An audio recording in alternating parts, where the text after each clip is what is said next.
I'm Denise. And we're Hopelessly Lost. It was a very symbolic show last night, I think. Kind of a English teacher's dream. You got Of Mice of Men brought up. You know, love allusions to Of Mice of Men. You got black and white rocks on a scale, good versus evil, white being tossed off, you know, very symbolic. Several quotes where like the characters themselves are stating their very purpose in the story. So kind of cool. For my part, one of the great quotes was when drunk Sawyer and evil Locke get together, and Sawyer hasn't seen Locke in years. As far as Sawyer knows, he's dead, and he's not fazed by it one little bit. He sees him and he says, "I thought you were dead," and Locke replies, "I am."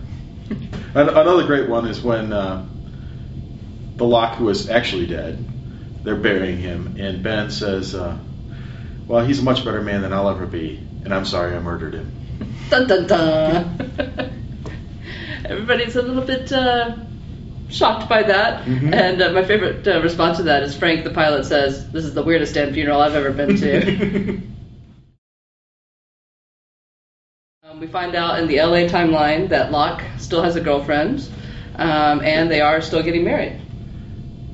Katie Seagal, who plays Locke's girlfriend, Helen, is a fine actress, but no matter what she does, she's always Peg Bundy to me. Yeah. We also see Hugo and Rose have a connection to Locke in the LA timeline. Locke gets fired from his job, and as he's trying to get out of the parking lot and is blocked in by Hugo's gigantic Hummer or something, meets Hugo, who happens to own a temp agency. Cool. And Locke goes to get a temp job, and who's there to interview him but Rose. So nice little thing there. One thing brought up by our friend Bonnie Upright on Twitter last night, she says, everyone seems like they're trying to help Locke.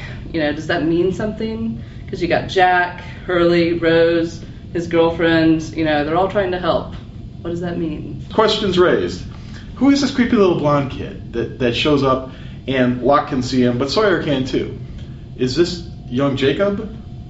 That's not clear. He does drop a key line though when he says to Locke, "You know the rules. You can't kill him." And Locke replies, "Don't tell me what I can't do." And that's a very Locke thing to say, especially considering that he's not actually Locke. Yeah. Okay, so this Ilana chick from the Ajira flight, why does she know so much? I don't understand this. I mean, presumably because Charles Widmore sent her, you know, on this mission, you know, he's filled her in, but still it's a little weird how she seems to know everything. And she brings up this rule that she says that, you know, Smokey or fake Locke can't take another form now, that he's stuck in the Locke form, which that is a real big question. Yeah, who's making these rules? Yeah, I don't know. Another question raised in the LA timeline, Locke gets a new job where he's a substitute teacher, a sex ed teacher of all things. And he's in the teacher's lounge, and who turns around but Ben, the European history teacher. That's got to mean something. Ben's always serving Ben. Yeah. Yeah, Ben always shows up in the most interesting places. The biggest shocker of the week, really the only shocker of the week, is that fake Locke leads Sawyer into this cave. They have to climb down this death-defying set of ladders and ropes to get there. And you walk in and you see all over the walls this really creepy, graffiti, which is Hugo's lottery numbers. The numbers that Desmond used to type into the computer. The numbers are all over this cave. Each assigned with a name. You know, you've got 4, 8, 15, 16, 23, 42. Those numbers have been all through this series.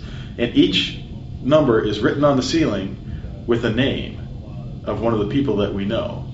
And Locke says they're all candidates. Candidates for what? That's not clear.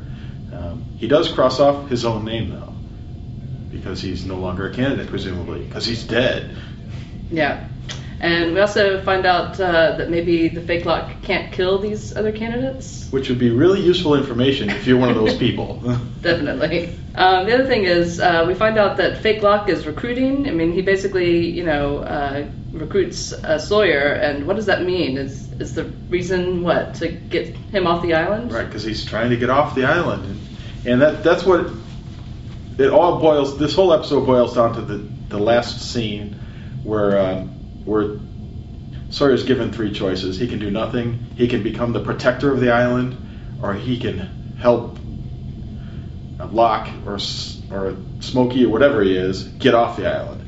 And fake Locke asks him, "So what do you say, James? Do you want to go home?" And Sawyer replies, "Hell yes." Hell yes. All right, so.